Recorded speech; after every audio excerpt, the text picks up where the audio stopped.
Hello folks, welcome to my YouTube channel, Watercolor Impressions. This week we will learn how to create a pleasing compositions with shapes arrangement.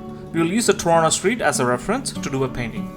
Before you go, hit the subscribe button so you guys can get weekly video updates from my channel. And let's get started, guys. Composition is a crucial element of any kind of painting we do. So let's look at the reference, what I have.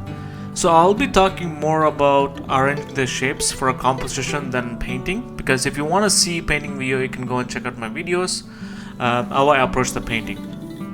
So if you see the reference, so if I would have painted as it is, the painting would have looked boring and anybody can take a picture and do this. So as an artist, we have to come up with a story and we have to arrange shapes in a such way that it is pleasing to a viewer or somebody looking at our painting. And in composition element, there's one major thing I learned in my recent years, like having different shapes. So there's a bigger shape, there is a medium shape, and the smaller shape. So the bigger shape is the building, which is on the right hand side. So I arranged it, even though that building is with a lot of angles and everything, I made it into one single object. And I also moved the midground building a little bit towards the left, and I also made the background to go in distance. And you can see the house, and there's you can see there is two portions for this house, but I made it into one portion. But everything I arranged in a such way that it looks exactly like the place, yet we are trying to arrange the shapes in a such way that we are trying to focus on our focal point.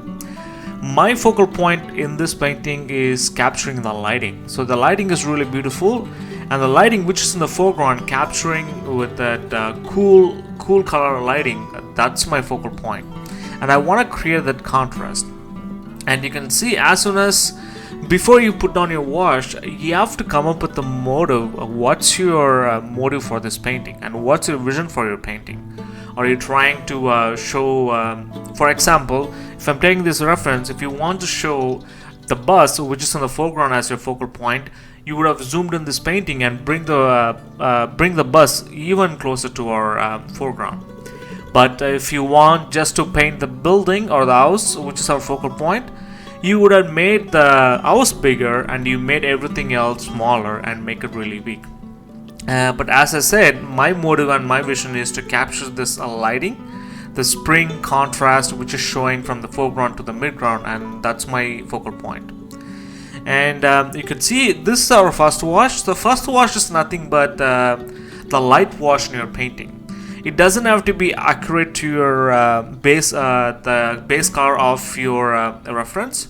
You just throw some colors close to your reference. So this helps us to see where everything sits and everything goes. And once we do the first wash, and we can add the secondary wash and the tertiary wash. Now you can see here I started with the midground. In the reference, if you see the midground, it's a little bit low. So what I did, I moved the midground building a little bit higher, so I kind of created that shapes what I was talking about. So in designing, there is this element called layer caking. So you are layering in a such a way that you are conveying a shape of a bigger shape, a medium shape, and smaller shapes. And this also gives a design element, and this also gives a little bit of designing in our painting. When I painted before a while ago, I painted as it is without having all those things in my mind, without having any design sense in my painting. But still I'm working on it. As an artist, it also a long apprenticeship, and you have to keep on learning as you go. And that's what it excites me, learning new things and trying to improve my painting as I go. So that's why every beginner, when they paint, these are the information I don't see on internet, and that's why I want to give this information to the painters who are starting in the stage, and they don't have to go through what I went through. Being said that, I also recommend a book called Carlson Landscape Painting. Carlson discusses about all the design elements as well as arranging your shapes in a such a way that to pleasing to your eyes for your composition. But you could see, as soon as we add the foreground, midground, and the background building, everything came into place, and it looked better than the reference than what we have now. Once we finish everything, once we create the shadows as well as the details for the houses and everything else, and everything will fall in place.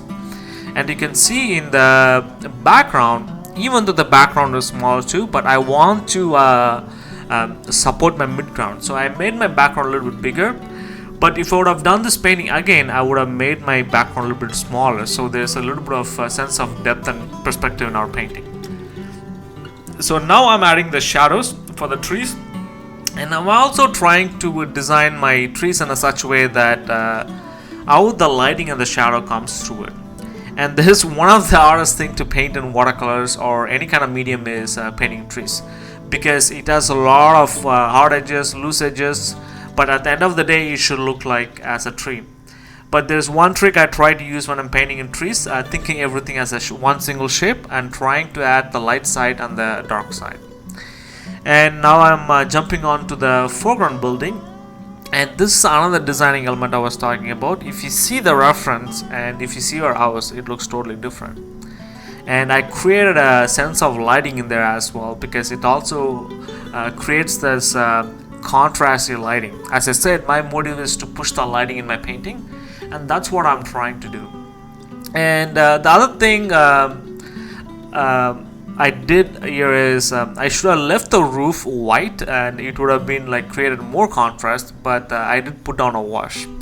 And these are the things, as a painter, you make a mistake. Next time when you paint, you cannot try to avoid this mistake. So whenever I do a painting, and I try to, after I finish my painting, I try to see what are the improvements I can do in my next painting, and what are the mistakes I've done in this painting. And that also helps your composition element as well.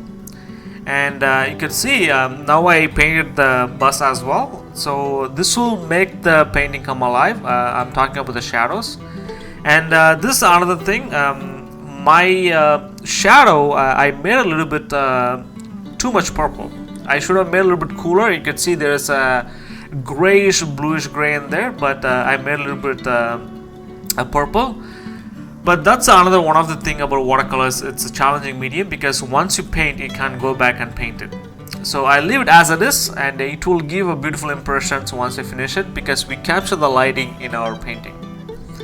And this is the last bit. I keep it till the end, and I don't push it. I'm talking about adding the details for the street poles and the wires and everything else. And like this white crisp marks in distance, it shows that there's something happening in our street. And there's also the lights, which is from the bus, which also creates a little bit of contrast on the darker side as well.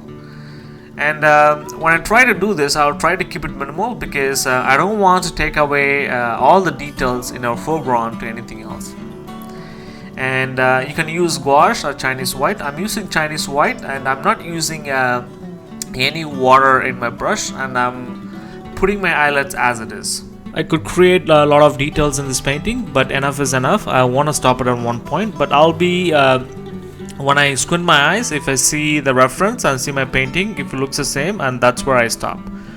To summarize everything, understand your composition, and make sure that what you're trying to achieve, your motive and your vision. So the second stuff would be creating an arrangement of shapes, how to arrange in such a way that it's visually pleasing. And you can also use positive and negative shapes. As you can see, there is a background and there's a midground. And adding visual interest. The visual interest in our painting is the bus and the car in the foreground. Now it's your turn. Take my drawing template and reference, and let's see what you can come up with. Thanks again for watching this how to arrange shapes for your composition video with me.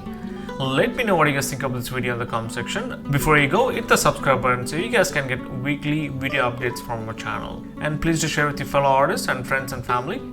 And good luck with your painting, folks.